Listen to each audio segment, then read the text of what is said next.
அனைத்து ஊடகங்களுக்கும் பத்திரிகைகளுக்கும் மாலை வணக்கம்.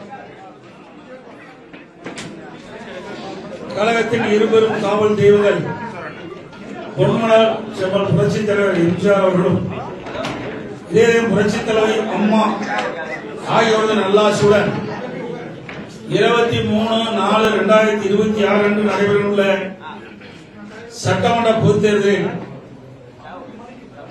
நடைபெறுவதையொட்டி அனைத்து இந்திய அண்ணா திராவிட முன்னேற்ற கழகத்தின் தேர்தல் அறிக்கையில் இன்று வெளியிடுவதில் பெரும் மகிழ்ச்சி அடைகின்றேன். பொன்மனச்செம்மல் புரட்சித் தலைவர் மறைவுக்கு பின்னர் புரட்சித் தலைவி அம்மா அவர்கள் 28 ஆண்டுகள் அனைத்து இந்திய அண்ணா திராவிட முன்னேற்ற கழகத்தை கட்டி காத்து 4 முறை மிகச் சிறப்பான ஆட்சி நடத்துள்ளார். அம்மாவின் திடீர் மறைவுக்கு பின்னர் இந்த இயக்கம் ஆட்சியும் எதிரிகளும் துரோகிகளும் அளிக்க உட்பட்ட போது கோடான கோடி தொடருடைய ஆதரவோடு ஆட்சியும் இயக்கத்தையும் நிலைநிறுத்தி நிலைநிறுத்துவது என்பதையும் தமிழக மக்களுக்கு ஒரு சிறந்த ஆட்சி வழங்கப்பட்டது. கொரோனா பெருந்தொற்று காலத்திலும் அரசிற்கு வருமானமே இல்லாத நிலையிலும் கூட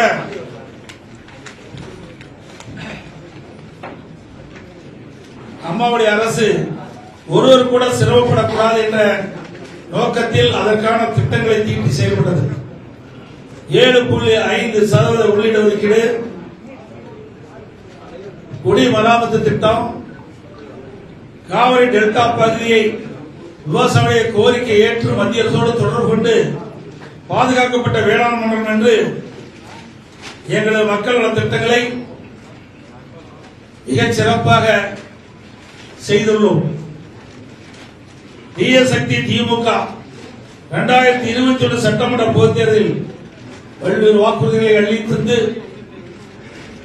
4/1 வாக்குறுதி கூட இன்று வரை நிறைவேற்றப்படவில்லை.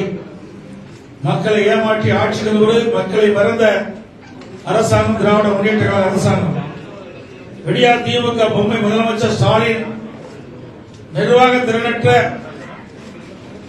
5 ஆண்டுகால ஆட்சியில் தமிழக மக்கள் பெரும் துன்பத்தை அனுபவித்தார்கள். தமிழகத்தில் கொலை, கொள்ளை, சட்ட ஒழுங்கு சீர்கேடு, பெண்களுக்கு எதிரான பாலியல் வன்கொடுமை, போதைப் பொருள் நடமாட்டம், விற்பனை, கடத்தல் என்று அன்றாட நிகழ்வாக தமிழகம் இருந்து கொண்டிருக்கிறது. இன்றைய ஆட்சியில் கமிஷன், கலெக்ஷன், கரப்ஷன் இதுதான் வேகமாக துரிதமாக நடைபெற்றுக் கொண்டிருக்கின்ற காட்சியாக மக்கள் பார்க்கிறார்கள். மக்களை ஏமாற்றி அரசியல் செய்யும் விடியா திமுக அரசை ஆட்சியில் இருந்து அகற்றி தமிழ்நாடு மக்கள் தயாராகிவிட்டார்கள்.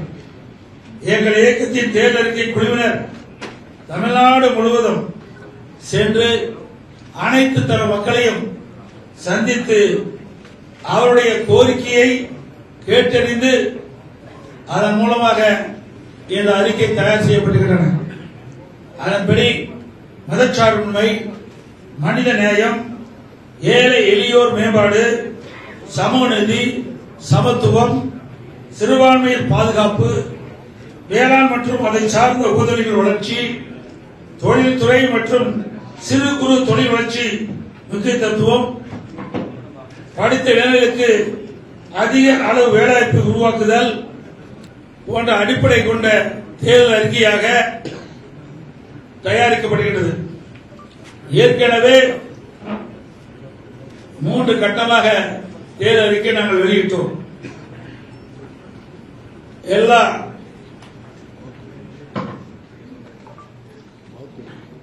ஏற்கனவே 3 கட்டமாக தேர்தல் வாக்குறுதி அளித்திருக்கிறோம். எல்லா குடும்பத்திற்கும் 10,000 ரூபாய் வழங்கப்படும் என்றும், பெண்களுக்கு மாதந்தோறும் 1000 ரூபாய் வழங்குவதை 2000 ரூபாய் வழங்கப்படும் என்றும், மகளிருக்கு தற்போது நகர பேருந்தில் கட்டணம் இல்லாமல் பயணம் செய்கின்றார்கள். இனி அதிமுக ஆட்சிக்கு பிறகு ஆண்களும் கட்டணம் இல்லாமல் நகர பேருந்தில் பயணம் செய்யலாம். வீடு இல்லாத அனைத்து ஏழை குடும்பங்களுக்கும் தரமான வீடு கட்டி தரப்படும். அம்மா இருசக்கர வாகனம் 5 லட்சம் பேர்களுக்கு வழங்கப்படும். ஒவ்வொரு அம்மா இருசக்கர வாகனம் வாங்குவதற்கும் 25,000 ரூபாய் மானியம் வழங்கப்படும். முதியோர் உதவித்தொகை 2,000 ரூபாய் உயர்த்தி வழங்கப்படும். இளைஞர்கள் மாணவர்கள் வங்கியில் வாங்கிய கடன் தள்ளுபடி செய்வதற்கான நடவடிக்கை எடுக்கப்படும். வாழ்வாதார உதவியாக ஆண்டுக்கு 3 கேஸ் சிலிண்டர் ஒவ்வொரு குடும்பத்திற்கும் வழங்கப்படும். தற்போது இல்லத்தரசின் பணிச்சுமையை குறைக்க அரிசி குடும்ப அட்டைதாரருக்கு குளிர்பதன பெட்டி ஃபிரிட்ஜ் விலையில்லாமல் வழங்கப்படும். குடும்ப அட்டைதாருக்கு தற்போது வழங்க வரும் விலையில்லா அரிசியோடு 1 கிலோ பருப்பு 1 லிட்டர் சமையல் எண்ணெய் விலையில்லாமல் அனைத்து குடும்ப அட்டைக்கும் வழங்கப்படும்.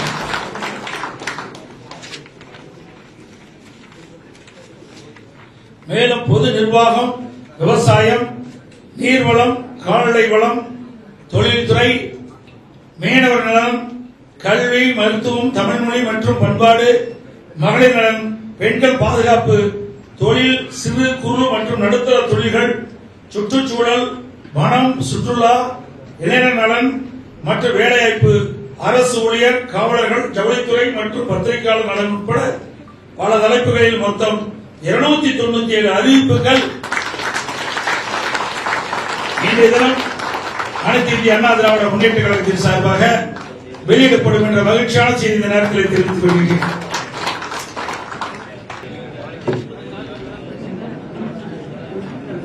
தலைமை கழகத்தால் நியமிக்கப்பட்ட தேர்தல் குழு தலைவர் உறுப்பினர் அனைவரும் தமிழ்நாடு முழுவதும் பலதரப்பட்ட மக்களை சந்தித்து அவர் கொடுத்த கோரிக்கையை ஏற்று சிறப்பாக இந்த தேர்தல் அறிக்கையை தயாரித்த குழு தலைவருக்கும் அதில் இடம்பெற்றிருக்கின்ற உறுப்பினர்களுக்கும் இந்த நேரத்தில் மனமான பாராட்டுகளை வாழ்த்துக்களை தெரிவித்துக் கொள்கிறேன்.